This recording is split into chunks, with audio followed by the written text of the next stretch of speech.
You see, you are called. The protocol is that you are informed that this is your status. They've come to visit you based on your you may not be able to self-isolate.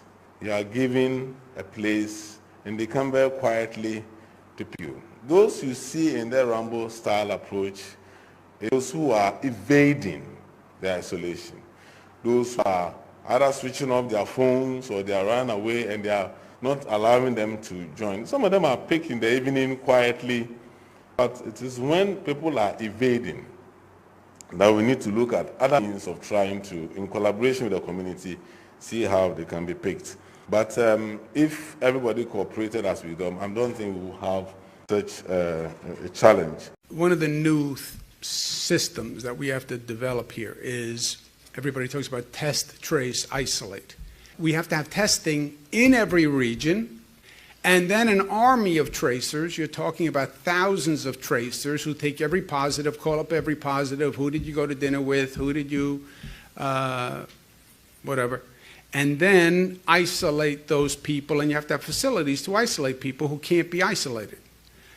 Some people can't be isolated at home. We are beginning a program today, and it's a pilot program which will certainly grow into something larger and larger, and that is a community contact tracing program. The purpose of this program is to bring on people. As we do more testing, we will find more and more people who have COVID-19, and again, we'll isolate every one of them, and we will find every one of their contacts, and we will make sure that they stay quarantined. It's not just our county that's bringing more people on. There are going to be thousands of people hired who will be these contact investigators throughout the state.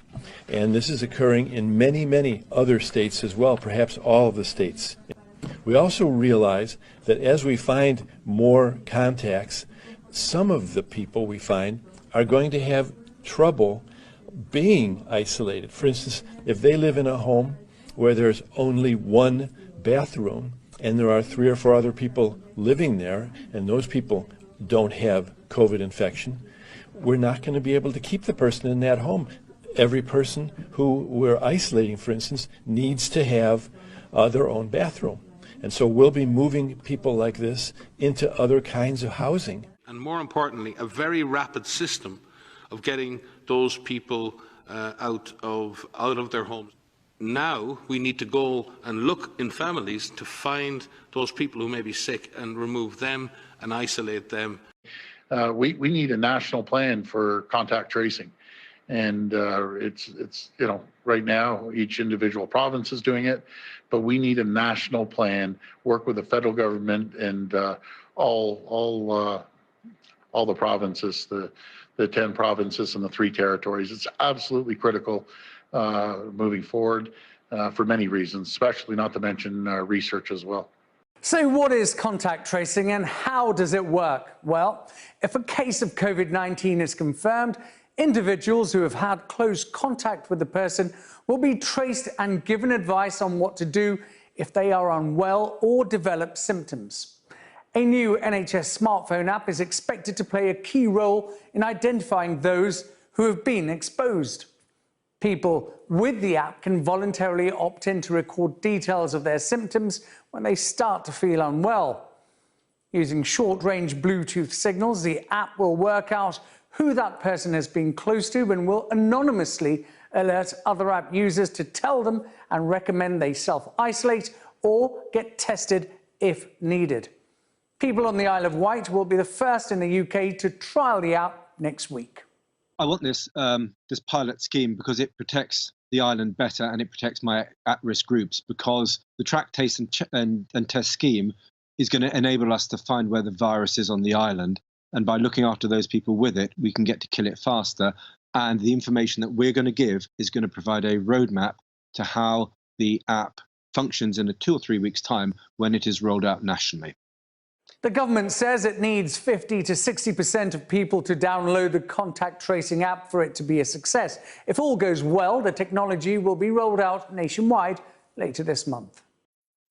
Imagine what a task it would be to recall all the people one has crossed paths with in the past few days, let alone weeks, for COVID-19 contact tracing purposes. Earlier this month, Singapore launched its Trace Together app. It gives off short-distance Bluetooth signals between smartphones of users in close proximity. If a user is diagnosed with COVID-19, health authorities can gain access to the app data to identify the people the user has had close contact with. Extremely useful information, but it raises concerns about privacy issues and government surveillance. Singapore's not the only country to adopt digital contact tracing methods. China goes even further, assigning citizens a colour-coded level based on their health condition and travel history, which determines whether they're allowed into malls or public transport, for examples. South Korea's sharing previous movements of COVID-19 patients, which has led to residents being outed for non-COVID-19 related reasons and public shaming. Israel has an app that warns users if they've crossed paths with an infected patient, and Taiwan has introduced a digital fence using smartphone data to enforce quarantines. All novel ideas which perhaps in ordinary times would come under heavier scrutiny where rights issues are concerned. Massachusetts has the third most cases of the coronavirus in the U.S., and the death toll there has nearly doubled in the past week. Tonight, the hotspot is the first state to launch a large-scale program to track down people who've been exposed to COVID-19. It's called contact tracing. And as Meg Oliver shows us, the state is deploying an army of disease detectives. I'm grabbing her from the elevator. Dr. Dean Xeris took us inside this COVID hotel for the most vulnerable. Hola, Wendy. Wendy Rosales found out over the phone last week she was exposed to COVID-19. After testing positive, she's now quarantined for 14 days. What was it like when you got the phone call? Lo primero que pensé is the first thing that I thought is I was going to die. I was very afraid. The 35-year-old wife and mother of two is from Chelsea, north of Boston, a densely populated immigrant area with the highest infection rate in the state. So you were exposed on Wednesday, April 15th. Krista Cass is a contact tracer working from her Boston apartment. Start thinking about what you were doing 2 days before. She calls at least 20 people a day who recently tested positive for COVID-19, and then anyone they may have exposed. There are some people that had no idea that, 2 days ago they came into contact with somebody who is now positive. So it's also a question of, well, what do I do? And it's a lot of education on our point. Massachusetts has invested $44 million in disease detectives who will reach at least 120,000 close contacts, all of it critical to bending the curve. This kind of approach also could create millions of jobs, right? Put people to work fighting the epidemic, make a public health corps across the nation. Alexa, mira mami. A corps now calling people like Wendy Rosales. How hard is it to be away from your family? Es duro. It's very hard. Lloramos todos. We cry every day. You cry every day? This is such a vast spider web of contacts. This data that will be transferring between phones will now be encrypted. What more do we know about how this is actually going to work? The clamor to improved contact tracing has seen nations like Israel, Singapore, South Korea, and of course China using a combination of location data, video camera footage, and credit card information to track and contain COVID-19 in their countries. We're prepared and we're doing a great job with it, and it will go away. Just stay calm, it will go away. The U.S. has lagged behind, but Google and Apple are feverishly building a contact tracing platform scheduled for release in mid-May. It will enable the use of Bluetooth technology to help governments and health agencies reduce the spread of the virus by tracing people who have come into close contact with COVID-19. But how exactly this information will be used in the future and with whom is an open question. We're kind of at this fascinating moment, right, where we don't know exactly what the response is going to look like. We know that robust contact tracing is going to be a huge part of reopening the economy. And we know that we have to balance that with privacy concerns somehow, but we don't know exactly what the balance is going to look like. And I leave it up to the epidemiologists to say whether you need to be as repressive as China, or if there are ways to protect privacy, we might not have a ton of time to debate it. And that's kind of the problem. There are currently few legal protections from data misuse or abuse. And while some states do have some laws in place, progress on this front has been halted. There was some privacy momentum in Congress before the pandemic hit, and that's been destroyed for obvious reasons. California passed a privacy law a couple of years ago, and there's been a lot of work to try to improve it as it goes into effect this year. A bunch of other states had been considering privacy legislation as well, like Washington State and New York.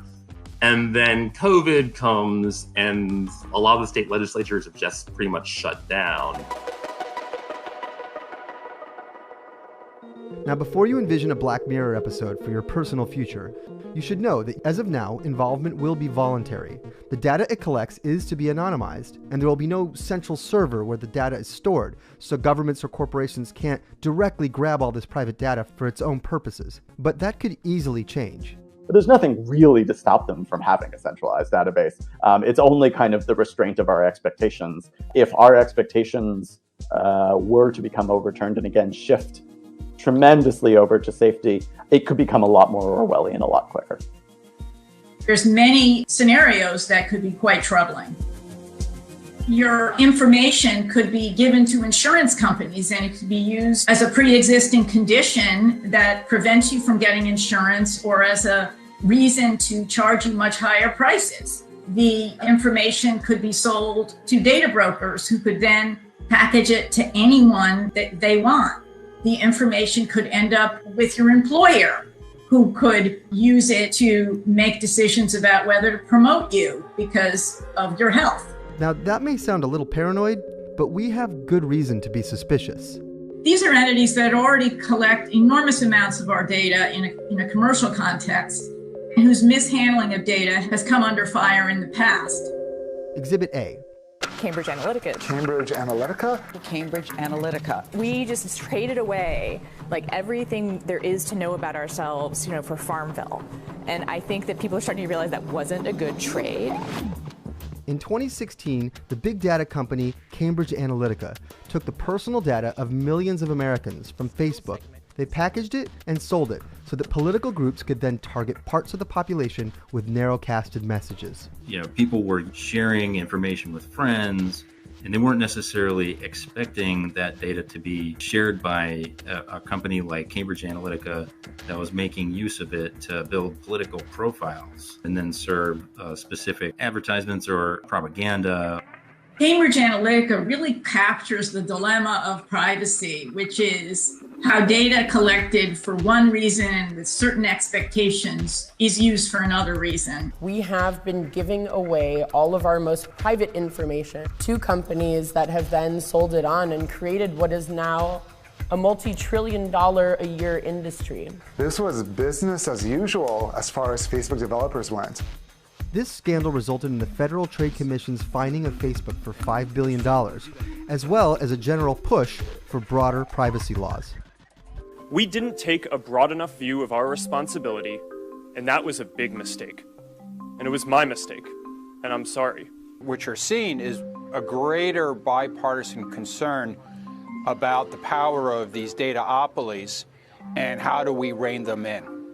So how do we know this isn't going to happen this time? The answer comes back to those privacy protection laws that have been put on hold because of the pandemic. If there had been a national privacy law enacted before the pandemic hit us, we probably would have been in a better position to respond to it with data. But even if there was a national privacy law in place, contact tracing is actually pointless if we don't have widespread testing to go along with it, which we don't. So what is this about? Is this a smokescreen for collecting a lot of data?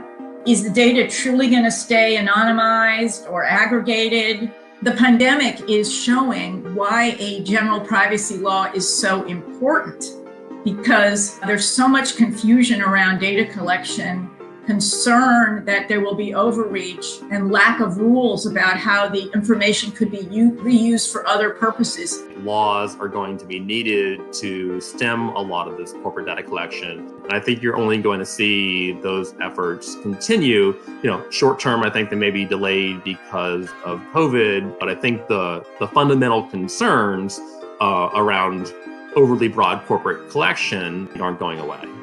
I don't see some centralized bureaucracy that will then be shared with the police and the IRS and your future employer and your future insurer, at least not right now. But it is worth noting that some of those things aren't forbidden. We're going to get deep into the testing strategy going forward and the linkage to contact tracing and what that is going to look like in Louisiana. I will tell you that we are looking to bring online 700 workers working out of 3 call centers across the state of Louisiana, but inside the state of Louisiana, supervised by epidemiologists and trained. And obviously the information you get from testing is fed to the contact tracing individuals. They then start calling the individual who tests positive and try to figure out for that time period when the individual who was positive became contagious until that conversation, who have you been in close contact with? And they have all these things that they have to learn. They then get those names and contact information as best they can. Then they start calling those individuals. Do you have symptoms? If so, you really need to go get a test. If you don't have symptoms, understand you may have been exposed to someone, and therefore you really need to spend about 14 days by yourself. Well, 3 key things must be in place to safely reopen the economy. Enough testing to find positive cases, contact tracing to identify anyone they came in contact with, and a place for those people to isolate. Test, trace, isolate is the mantra, and governments everywhere are figuring out how best to do it. Because even when the curve is flattened, the virus is still out there. Smartphone apps are one way to contact trace. Alberta is using one, but as Heather Urix-West explains, it's far from perfect. The people in this room are doing some of the most important work in the fight against COVID-19.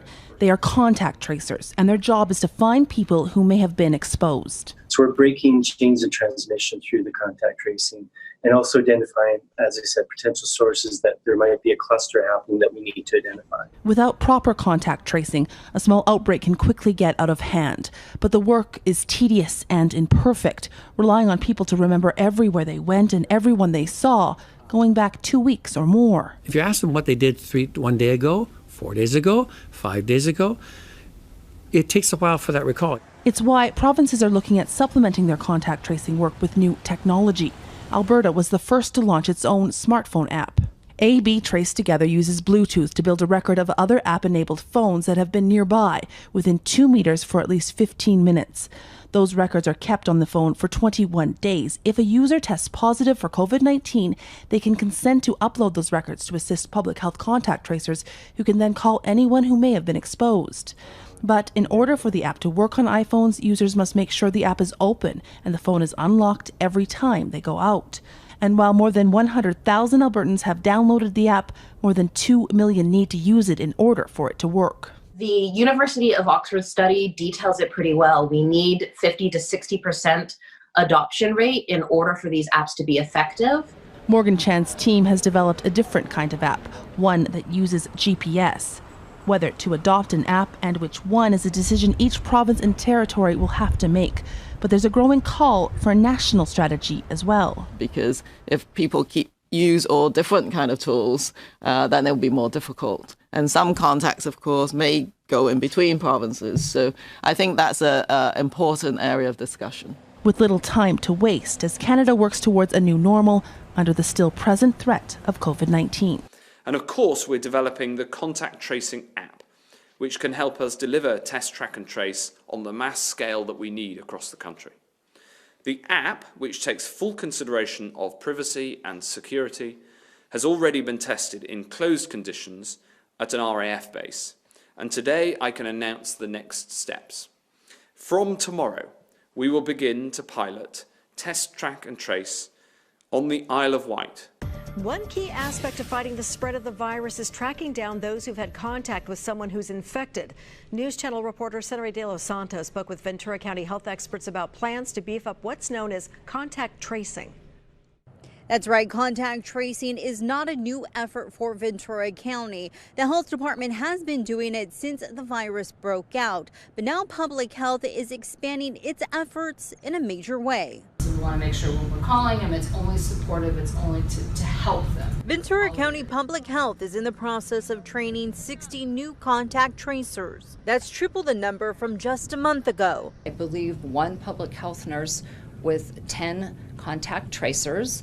And so they're going to work together as a team to make sure that each positive COVID case in Ventura County has the contact tracing staff to work with them. Every time there's a positive COVID-19 lab test, it's reported directly to the Ventura County Public Health Department. Public health nurse interview each positive lab case, confirmed case, and during that interview, we will find out who lives in the house. We will find out if they're working. We will ask them if they've been out. The contact tracers will then get in contact with anyone who has been exposed. Then they will ask them to monitor themselves, checking their temperature twice a day. Contact investigators reach out in several ways, including calling and making home visits. If it's someone that is refusing, we will definitely consult with our health officer to look into next steps. The person who originally tested positive stays in isolation for 14 days. Ventura County will provide a free hotel room and meals if patients can't easily isolate.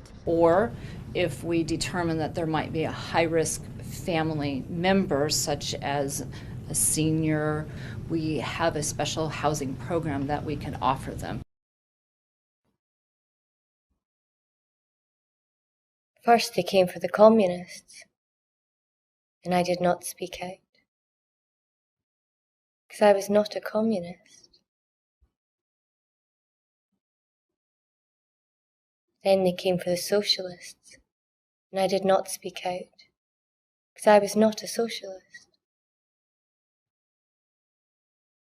Then they came for the trade unionists, and I did not speak out, because I was not a trade unionist.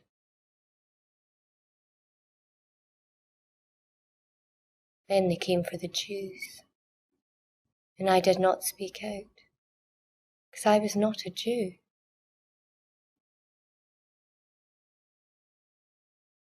Then they came for me, and there was no one left to speak out for me.